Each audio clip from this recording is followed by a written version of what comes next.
সত্যনাথ বৰা আছিল আধুনিক অসমীয়া সাহিত্যৰ জোনাকী যুগৰ এজন বিশিষ্ট প্ৰবন্ধকাৰ, ব্যাকৰণবিদ, আইনী বিশেষজ্ঞ আৰু শিক্ষাবিদ। তেওঁৰ গভীৰ চিন্তাশীল লিখনি আৰু ভাষাক জনপ্ৰিয় কৰাৰ প্ৰচেষ্টাৰ বাবে তেওঁক আজিও শ্ৰদ্ধাৰে স্মৰণ কৰা হয়। 1860 চনত গুৱাহাটীত সত্যনাথ বৰাৰ জন্ম হয়। তেওঁৰ পিতৃৰ নাম আছিল দয়ানাথ বৰা আৰু মাতৃৰ নাম আছিল অময়া।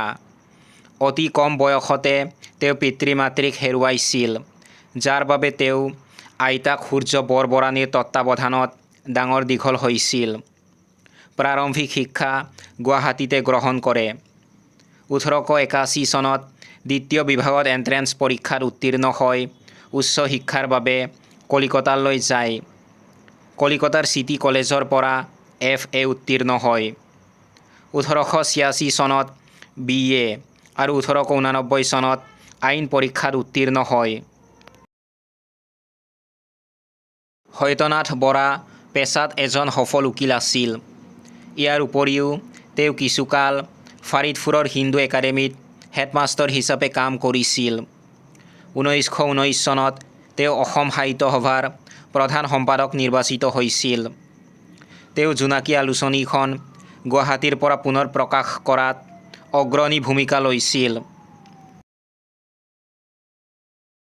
সাহিত্যিক অৱদান: তেওঁৰ উল্লেখযোগ্য গ্ৰন্থসমূহ হ'ল সাৰথি, এটি চিন্তাগধুৰ প্ৰবন্ধ সংকলন; বহল ব্যাকৰণ, অসমীয়া ভাষাৰ এটি অতি প্ৰমাণ্য ব্যাকৰণ পুথি; গীতাৱলী, আধুনিক অসমীয়া গীতৰ প্ৰথম সংকলন; অন্যান্য ৰচনা: আকাশ ৰহস্য, কেন্দ্ৰ সভা, সাহিত্য বিচাৰ আৰু চিন্তাকলি।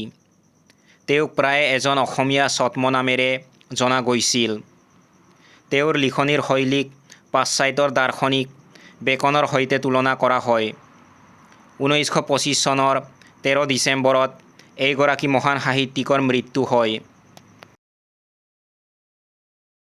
সত্যনাথ বৰা কেৱল এজন লেখকেই নাছিল, তেওঁ আছিল অসমীয়া জাতিৰ বৌদ্ধিক জাগৰণৰ এজন অতন্দ্ৰ প্ৰহৰী।